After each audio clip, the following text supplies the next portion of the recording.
lisura man dato napay imbis nindot imong plano na mo ingon na ayaw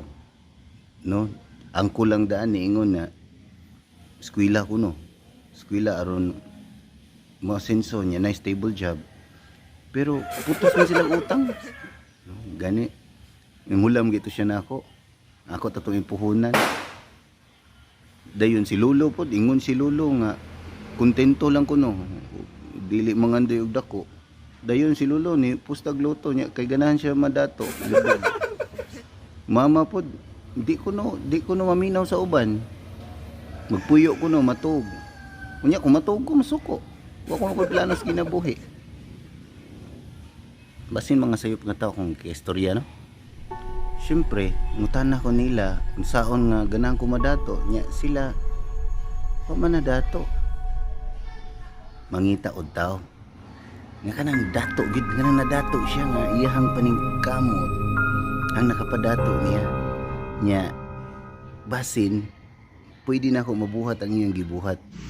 nagkita mi ni sir sa usa ka fast food chain ug ako siyang gipangutana unsaon gid sir aron mahimong dato so unsa magibuhatan nato para modato ta duha ra jud ang ibaw anak ko no una di jud ka mo asensor if di jud ka boss so kailangan may mo kang business owner kaya kibaw na magyunta when you talk about money kinsa mo ang kwartahan kinsa successful kinsa itong mga tao na naabot ilang damgo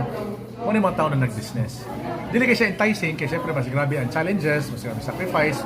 pero kibaw kita aware ang tanang tao na ang asensuhan na agis pagnegosyo so be your own boss kaduha you need to have a business na mohatag nimo og leverage. Sa leverage kana maski wala ka na makita ka. Yan importante makita siya. Syempre, o man talaga bata. Kailangan ta mangandoy, magkareita og kanang pamaagi na pagmabot ang time na ginahanap ka mo retire o ginahanap ka din magtrabaho, ginahanap ka magbakasyon,